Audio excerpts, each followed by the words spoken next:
Hello friends, आज की इस वीडियो में हम HDFC फ्लेक्सी कैप फंड का कंप्लीट फंड रिव्यू करेंगे। दोस्तों, ये एक HDFC म्यूचुअल फंड्स की बहुत ही पॉपुलर स्कीम है। दोस्तों, मेरा नाम पुनीत नागपाल है। अगर आप हमारे चैनल पे नए हैं तो इसे सब्सक्राइब करके जुड़ जाइएगा। तो चलिए वीडियो को शुरू करते हैं। दोस्तों, ये फंड स्टार्ट हुआ था 1 जनवरी 1995 में। इसका एसेट अंडर मैनेजमेंट यानी टोटल इसमें 29,749 करोड़ का ये फंड हो चुका है। इसमें जो फंड मैनेजर हैं, पहले मिस्टर प्रशांत जैन थे और 29 जुलाई 2022 से मिस रोशी जैन इनको मैनेज कर रहे हैं इस फंड को। और इनको टोटल एक्सपीरियंस है 16 ईयर्स का। मिनिमम इन्वेस्टमेंट आप लमसम SIP वगैरह मिनिमम 100 रुपीज से भी स्टार्ट कर सकते हैं। मैक्सिमम की कोई लिमिट नहीं है।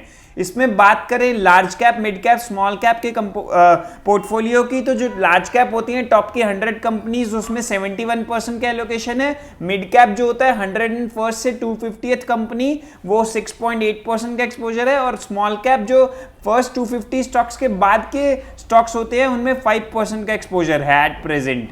तो दोस्तों, ये तो है पोर्टफोलियो। अगर इसमें टैक्सेशन की बात करें तो ये एक इक्विटी ओरिएंटेड स्कीम है। तो अगर आप 1 साल से पहले पैसा निकालेंगे तो आपको 1% तो एग्जिट लोड देना होगा। और उस पर अगर आपको शॉर्ट टर्म कैपिटल गेन होता है, आपको प्रॉफिट होता है, तो 15% टैक्स आपको लगेगा।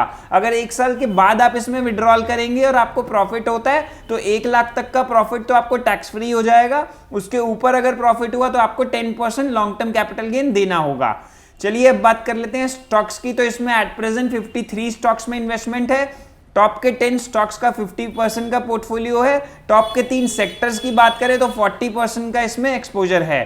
टॉप के 5 स्टॉक्स देख लेते हैं। ICICI bank, state bank of India, Infosys, HDFC bank, national thermal power corporation जैसे स्टॉक्स हैं जिनका टोटल पोर्टफोलियो है 31.48% का। चलिए अब रिटर्न्स की बात कर लेते हैं, कैसी रिटर्न्स ये फंड दे रहा है। बात कर लेते हैं लमसम, यानी किसी ने 1 लाख रुपए इन्वेस्ट किया होता तो उसको कितना अमाउंट मिला है, कितना रिटर्न इस फंड में आया है परसेंटेज टर्म्स में, और इस कैटेगरी के जो बाकी फंड्स हैं उनका एवरेज रिटर्न क्या है। लास्ट 1 ईयर की बात करें 1 लाख का 1,12,552 इस फंड ने बना दिया है इसके ग्रोथ ऑप्शन ने, और रिटर्न आया 12.55% का। वहीं कैटेगरी एवरेज में -0.41% का रिटर्न है। तो काफी अच्छे मार्जिन से ये फंड कैटेगरी एवरेज को बीट कर रहा है। लास्ट 3 इयर्स में अगर किसी ने 1 लाख रुपीज इन्वेस्ट किया था 3 इयर्स पहले, तो उसका 1,70,503 रुपीज का पोर्टफोलियो बन गया है। 19.4% की ग्रोथ आई है। कैटेगरी एवरेज में 16.5% का रिटर्न आया है। लास्ट 5 इयर्स पहले अगर आपने 1 लाख डिपॉजिट किया होता तो आज आपके 1,77,647 बन जाते। 12.17% की रिटर्न और 11.18% की रिटर्न कैटेगरी एवरेज में। लास्ट 10 इयर्स पहले किसी ने अगर 1 लाख डिपॉजिट किया है तो उसका 4,10,625 बन गया है। 15% का रिटर्न है। वहीं कैटेगरी एवरेज से ज्यादा रिटर्न ये दे रहा है। और जब से ये फंड स्टार्ट हुआ है यानी 1995 में, अगर किसी ने 1 लाख रुपीज डाले होते तो आज वो बन गए हैं 1,13,83,970 रुपए। जी हाँ दोस्तों, 1.13 CR बना दिया है सिर्फ 1 लाख रुपीज का। 18.53% का रिटर्न है। वहीं कैटेगरी एवरेज में 12.5% का रिटर्न आया है। तो दोस्तों, अगर आप इस फंड में एंटर कर रहे हैं तो 5-6 ईयर्स का टाइम मिनिमम लेके चलिए, आपको इसमें अच्छी रिटर्न्स आने के चांसेस हैं।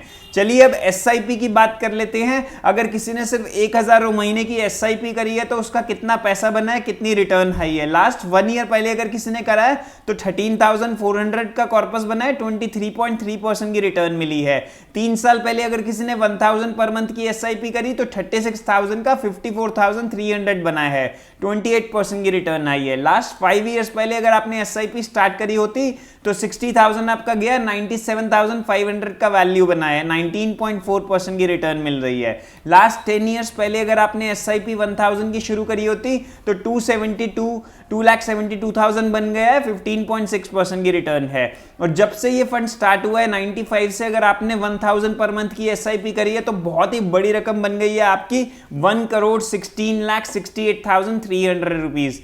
और रिटर्न आया 20.6%। जो ये 1,16,00,000 की फिगर है दोस्तों, ये एज ऑन 30 सितंबर 2020 2022 है और बाकी डेटा एज ऑन 3 नवंबर 2022 है। तो दोस्तों देखिए, इस फंड में सिर्फ 1000 महीने से आप 1 करोड़पति बन गए हैं अगर आपने लंबा 27-28 साल इस फंड में पैसा रखा है। तो ये है म्यूचुअल फंड्स की पावर, आप लंबे टाइम में इसमें बहुत पैसा जनरेट कर सकते हैं। चलिए अब देखते हैं इस फंड में किस टाइप का रिस्क लिया गया है as comparison to its category average.